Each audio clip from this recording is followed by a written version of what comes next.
Lucas 20.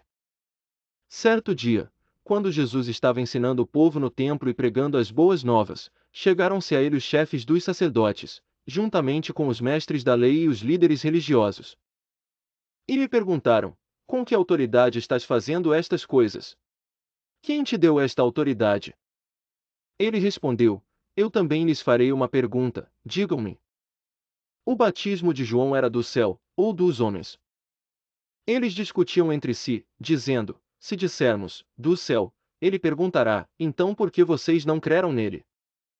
Mas se dissermos, dos homens, todo o povo nos apedrejará, porque convencidos estão de que João era um profeta. Assim, responderam: não sabemos de onde era. Disse então Jesus: tampouco lhes direi com que autoridade estou fazendo estas coisas. Então Jesus passou a contar ao povo esta parábola: certo homem plantou uma vinha, arrendou-a a alguns lavradores e ausentou-se por longo tempo. Na época da colheita, ele enviou um servo aos lavradores, para que lhe entregassem parte do fruto da vinha. Mas os lavradores o espancaram e o mandaram embora de mãos vazias. Ele mandou outro servo, mas a esse também espancaram e o trataram de maneira humilhante, mandando-o embora de mãos vazias. Enviou ainda um terceiro, e eles o feriram e o expulsaram da vinha. Então o proprietário da vinha disse: que farei?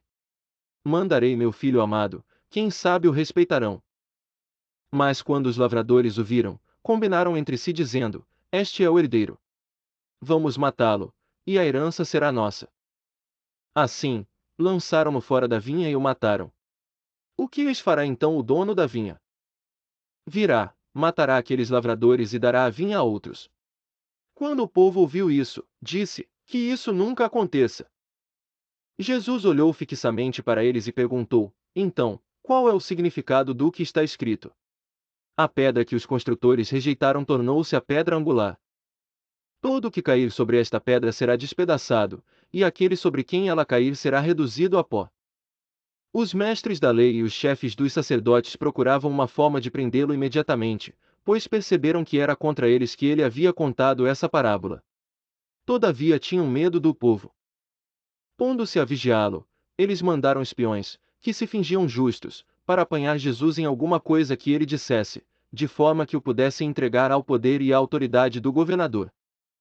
Assim, os espiões lhe perguntaram: Mestre, sabemos que falas e ensinas o que é correto, e que não mostras parcialidade, mas ensinas o caminho de Deus conforme a verdade. É certo pagar imposto a César ou não? Ele percebeu a astúcia deles e lhes disse: mostrem-me um denário. De quem é a imagem e a inscrição que há nele? De César, responderam eles. Ele lhes disse: portanto, deem a César o que é de César, e a Deus o que é de Deus. E não conseguiram apanhá-lo em nenhuma palavra diante do povo. E, admirados com a sua resposta, ficaram em silêncio. Alguns dos saduceus, que dizem que não há ressurreição, aproximaram-se de Jesus com a seguinte questão: Mestre, disseram eles, Moisés nos deixou escrito que, se o irmão de um homem morrer e deixar a mulher sem filhos, este deverá casar-se com a viúva e ter filhos para seu irmão. Havia 7 irmãos. O primeiro casou-se e morreu sem deixar filhos. O segundo e o terceiro e depois também os outros casaram-se com ela, e morreram os 7 sucessivamente, sem deixar filhos. Finalmente morreu também a mulher. Na ressurreição, de quem ela será esposa, visto que os 7 foram casados com ela? Jesus respondeu: os filhos desta era casam-se e são dados em casamento. Mas os que forem considerados dignos de tomar parte na era que há de vir e na ressurreição dos mortos não se casarão nem serão dados em casamento. E não podem mais morrer, pois são como os anjos. São filhos de Deus, visto que são filhos da ressurreição. E que os mortos ressuscitam, já Moisés mostrou, no relato da sarça, quando ao Senhor ele chama Deus de Abraão, Deus de Isaque e Deus de Jacó. Ele não é Deus de mortos, mas de vivos, pois para ele todos vivem.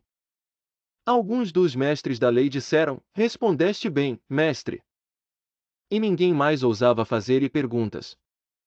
Então Jesus lhes perguntou: como dizem que o Cristo é filho de Davi? O próprio Davi afirma no livro dos Salmos: o Senhor disse ao meu Senhor: senta-te à minha direita. até que eu ponha os teus inimigos como estrado para os teus pés.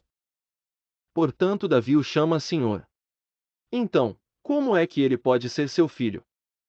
Estando todo o povo a ouvi-lo, Jesus disse aos seus discípulos: Cuidado com os mestres da lei. Eles fazem questão de andar com roupas especiais, e gostam muito de receber saudações nas praças e de ocupar os lugares mais importantes nas sinagogas e os lugares de honra nos banquetes. Eles devoram as casas das viúvas, e, para disfarçar, fazem longas orações. Esses homens serão punidos com maior rigor,